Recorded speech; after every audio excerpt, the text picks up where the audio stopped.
नमस्कार फ्रेंड्स। कहा जाता है कि माता पार्वती ने भगवान शिव जी को पाने के लिए काफ़ी प्रयास किए थे।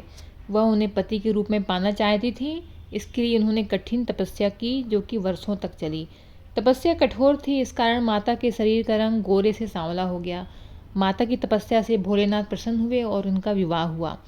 काफ़ी समय बाद एक दिन भगवान शिव और देवी पार्वती कैलाश पर्वत पर बैठकर हंसी मजाक कर रहे थे। तभी शिवजी ने माँ पार्वती को काली कह दिया। शिवजी की यह बात पार्वती जी को खटक गई। शिवजी के काफ़ी मनाने पर भी वह नहीं मानी। इसके बाद उन्होंने अपना गौर रूप वापस पाने के लिए ठान लिया। फिर क्या, माता कैलाश छोड़कर तपस्या करने में लीन हो गईं। एक दिन माता के तपस्या स्थल पर एक शेर जा पहुंचा। शेर को भूख भी लगी थी, लेकिन उसने देखा कि माँ तपस्या में लीन है। शेर काफ़ी समय तक माता को भूखे प्यासे देखता रहा। पार्वती जी को देखते देखते शेर ने सोचा कि जब ये तपस्या से उठेंगी तो उनका शिकार कर लेगा। लेकिन देखते ही देखते कई साल बीत गए। पार्वती जी की तपस्या जब पूरी हुई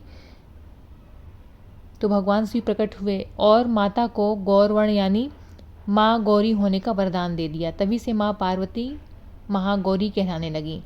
तपस्या पूरी होने पर माँ पार्वती ने देखा शेर भी उनकी तपस्या के दौरान भूखा प्यासा बैठा है। उन्होंने सोचा कि शेर को भी उसकी तपस्या का फल मिलना चाहिए। इसके बाद ही माता ने शेर को अपनी सवारी बना लिया। इस तरह से सिंह यानी शेर माँ दुर्गा की सवारी बना और माँ दुर्गा का नाम शेरावाली पड़ा। ज्योतिष के अनुसार जब पितर अपने परिवार से मिलकर धरती से लौटते हैं तब माँ दुर्गा पृथ्वी पर पधारती हैं। उसी दिन से नवरात्र की शुरुआत हो जाती है। दिन के हिसाब से माँ के अलग अलग वाहन होते हैं जो भविष्य का संकेत भी देते हैं। माँ दुर्गा के वाहन डोली, नाव, घोड़ा, भैंसा, मनुष्य और हाथी भी होते हैं।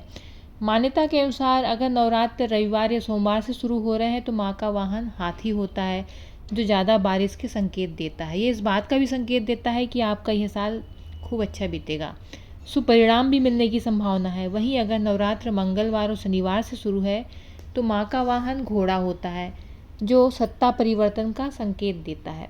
इसके अलावा गुरुवार या शुक्रवार से होने पर माँ दुर्गा डोली में बैठकर आती हैं। यह तांडव और जन धन हानि का संकेत है। बुधवार के दिन से नवरात्र की शुरुआत होती है तो माँ नाव पर सवार होकर आती हैं और अपने भक्तों के सारे कष्ट हर लेती हैं। नवरात्र की शुरुआत पर ही माँ के वाहन तय नहीं होते, ख़त्म होने पर भी माँ के वाहन अलग होते हैं। अगर नवरात्र का समापन रविवार और सोमवार को हो रहा है तो माँ दुर्गा भैंसे की सवारी करती हैं। इसका मतलब होता है कि देश में शोक और रोग बढ़ेंगे। शनिवार मंगलवार को नवरात्र का समापन है तो माँ जगदम्बे मुर्गे पर सवार होकर जाती हैं। मुर्गे की सवारी दुख कष्ट की वृद्धि की ओर इशारा करती है। बुधवार और शुक्रवार को नवरात्र खत्म होते हैं तो माँ की वापसी हाथी पर होती है। इसके अलावा अगर नवरात्र का समापन गुरुवार को हो रहा है तो माँ दुर्गा मनुष्य के ऊपर सवार होकर जाती हैं, जो कि सुख शांति की वृद्धि की ओर इशारा करता है। यह तो बात हो गई माँ के वाहन की। अब हम जान लेते हैं कि आखिर माँ प्रकट कैसे हुई। पौराणिक मान्यता के अनुसार देवी का जन्म सबसे पहले दुर्गा के रूप में माना जाता है। उन्होंने राक्षस महिषासुर का वध करने के लिए जन्म लिया था। यही कारण है कि उन्हें महिषासुर मर्दिनी भी कहा जाता है। पौराणिक कथाओं के अनुसार देवताओं को भगाकर महिषासुर ने स्वर्ग पर कब्जा कर लिया था, तब सभी देवता परेशान हो गए थे। इसके बाद ही ब्रह्मा जी, विष्णु जी, शिव जी ने अपने शरीर की ऊर्जा से एक आकृति बनाई और सभी देवताओं ने अपनी शक्तियाँ उस आकृति में डाली। इसलिए माँ दुर्गा को शक्ति भी कहा जाता है।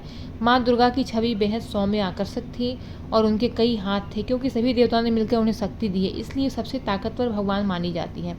उन्हें शिव जी का त्रिशूल, विष्णु जी का चक्र और ब्रह्मा जी का कमल, वायुदेव से नाग, हिमावंत से जो कि पर्वतों के देवता हैं, उसे कपड़े, धनुष और शेर मिला। ऐसे एक एक करके शक्तियों से वो दुर्गा बनी, युद्ध के लिए तैयार हुई। माँ और महिषासुर के बीच में भीषण युद्ध हुआ, 9 दिन चला। इसलिए नवरात्र 9 दिन मनाया जाता है। इससे जुड़ी अन्य कथाएं भी, जैसे नवरात्र को माँ दुर्गा के 9 रूपों से जोड़कर देखा जाता है। कहते हर दिन युद्ध में देवी ने अलग अलग रूप लिया था, इसलिए 9 दिन 9 अलग अलग देवियों की पूजा की जाती है। हर दिन को अलग रंग से जोड़कर भी देखा जाता है।